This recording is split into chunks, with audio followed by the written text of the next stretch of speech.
Iraq, Afghanistan, they all up and through there, man. Revelation 13 and 4, it says, and they worshiped the dragon, which gave power unto the beast. It says, and they worshiped the beast, saying, who is like unto the beast? Right, the dragon gave power to the beast, man, which is NATO and the EU, because it's just the blueprint of it. Okay, which we're gonna go into that. All right, go ahead. Okay. Who was like unto the beast? Who was able to make war with it? Who was able to make war with it, man? No one has rose up and came against America, NATO, and the EU. You seen them so-called Muslim nations try to do Afghanistan, and they got pretty much, ambushed, man. And then the difference between now and then, America didn't have to drop bombs and all that stuff. Now they just hit you with sanctions. They attack your food sources. They put you in debt. They just buy you out, and then they put you in so much debt that damn, I can't pay you back. So you just start giving them power over your country. That's why you got a lot of troops, Iraq, Afghanistan, they all up and through there, man. All right, just like the government of Israel is trying to do, man. Against the Palestinians, man. It's the same thing. It's more political now, okay? But these other nations, that's why in Joel the 3rd chapter, let the weak say they are strong. Because they being aided by Russia, they being aided by Turkey and China, man. All because that's all by the power of Yahweh Shema Shah. But this beast got his power from the Romans, man. All right, and also the knowledge of the Greeks as well, which started with the leopard, man. All right, which was all Edomites. You know what I'm saying? As far as starting to rule. Go ahead. It says, verse 5, Revelation 13 and 5, it says, and there was given unto him a mouth speaking great things and blasphemies, and power was given unto him to continue 42 months. And that's basically the time frame of Esau ruling as far as NATO and the EU and having Israelite in bondage. I don't know the exact numbers. I know the elders go into the numbers. I ain't 100% on it, but I know it talks about the time span of Israel falling away until, we are basically out of here, from our livings until whenever the Lord comes back. So that's just a time span of Esau ruling, but also us coming back, us falling away under their bondage and also coming back. Because they say they gave him power until, okay? Verse 6, it says, and he opened his mouth and blasphemed against the Most High, it says, to blaspheme his name and his tabernacle and them that dwell in heaven. Verse 7. Right, so they blaspheme and saying, the angels fell from heaven and all these add to the word, man. Those blasphemies to the Most High, saying the angels, it's babies and naked. It was nakedness in the king. All that stuff is blasphemy. You know what I'm saying? Who's that Michelangelo? All them artists and stuff, they was blasphemy when they was doing that. Whether they was forced or not, they was blasphemy because they still put them portraits and stuff to this day, and put so much emphasis that they worth billions and billions of dollars. All right, for something that ain't even honestly true. You see what I'm saying? You will never see a Edomite baby in the kingdom, man. They got that's an angel.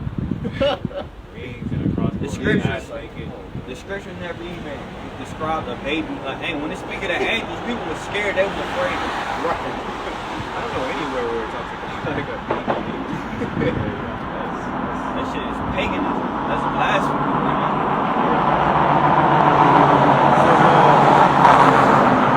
Verse 7, Revelation 13 and 7, it says, and it was given unto him to make war with the saints and to overcome them, and power was given him. Right, and the saints are the Israelites. Okay? Well, really the elect. I'm to be honest, because saint just means sanctified. So to be sanctified, which means to be holy. So really the elect. But the elect it comes from out of the root of Israel. Alright? That's why in Revelation 12 chapter talk about the dragon seek to make war against the woman that was to come forth a child. The woman was Israel, that child was Yahweh Shai. You know what I'm saying? So it just correlated go all together. So they making war with the elect. They making war against the Lord, man. At the end of the day, man. Alright? And that's talking about the beast. Go ahead. And the whole thing is, what is the beast? And we're going into that from the history perspective and also into now. It says, power was given over all kindreds and tongues and nations. Verse 8 says, right through their fornication and their wine. So all nations have bowed down, you know what I'm saying, to Babylon, man. They all took a piece of Babylon. They all had the spirit of Sodom and Gomorrah. They had the spirit of bondage upon them, man. All right. Also me in the grips of Esau. In Revelation 13 and 8 it says, all that dwell upon the earth shall worship him, whose names are not written in the book of life of the Lamb, slain from the foundation of the world. Verse 9 says, if any man have an ear, let him hear. Verse 10, he that leadeth into captivity shall go into captivity. He that killeth with the sword must be killed with the sword. Here is the patience and the faith of the saints. Hey, right, and that's the patience of the saints. But that's what 10. Good though. Verse 10. Right, so that's the patience of the saints. He that leads in captivity shall go into captivity. And it showed how all the nations bowed down and worshiped it. But they wasn't doing it. A lot of these nations did it because they was forced to, man. By the sword. Esau was conquering land. They was taking over. America, this land is stolen. You see what I'm saying? This land was all robbery. It wasn't given to them as a possession from the Most High.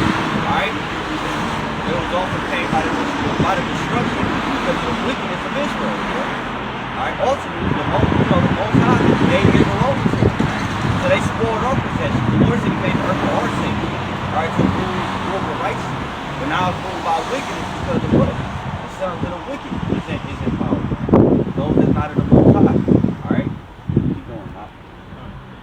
Verse 11 it says, and I beheld another beast coming up out of the earth. It says, and he had two horns like a lamb, and he spake as a dragon. Right, so that beast is going into America, man. Okay? And it said it had two little horns. Can you look up plebeians for me, real quick? Plebeians and partridges, because those two little horns is talking about the plebeians and the partridges. All right, which is similar today with Democrats and Republicans. Get that? I think it's First Maccabees, that 8, like 15 and 16, I think. Yeah. Yeah, 15. This First Maccabees, Yeah, just Google. chapter 8, verse 15. Moreover, In the Maccabees, this was during the time of the Greeks. Go ahead. moreover, how they had made for themselves a senate house. Right, but you gotta think, before that time, the Assyrians, they didn't have no senate houses, they didn't have no consuls and things of that nature. They had kings. You know what I'm saying? They had monarchs that had complete power, control, and authority. The Assyrians, the Persians, all of them before that, man. You see what I'm saying? They all had kings. The senates and all of this, they ain't coming to the part of the Greeks, man, and the Romans. That's where this beast, America, gets its power from. Alright? Says wherein 300. Even over there in England, which that's bullshit as well. The queen and the king, they don't really have no power. They just puppets set up for you to idolize, man. That's why, how you got a king and a queen, but you got a president as well. It don't make sense. But the president has power to dictate who go to war and things of that nature. You just got a royal bloodline or whatever that may be, man. I don't understand that. But that just shows you that they get this beast get its power from the Greeks. Alright? Wherein And that was the later part, because you understand, Alexander the Great, he was the king. You know what I'm saying? The Greek or whatever. He was the king. He was the ruler. Then when he died at a young age, you know what I'm saying, his power split into his four rulers, because he had so much land, he parted it 4 ways. And one of those rulers, that's where Antiochus Epiphanes came out of. Okay? But until that time, eventually they got to the Senate. Bring it back. Right. it says, verse 15. Moreover, how they had made for themselves a senate house, wherein 320 men sat in council daily, consulting always for the people, to the end they might be well ordered. That sounds like the goddamn capital of America, man. You know what I'm saying? What they Congress, 100, and they sit up there and pretty much, come to agreement on what they gonna do, man. So they have summits all the time. It's just as the world leaders come together and they talk about the real shit, man. They not up there just bullshitting around, passing wicked laws behind your back, things of that nature, or things you do vote on. You gotta get approval from them. You see what I'm saying? But all that started with the Greeks and the Romans, man. Go ahead. Verse 16. and that they committed their government to one man every year who rule over all their country. And who is that? The president, man. Well, really, honestly, that's perverse because they get their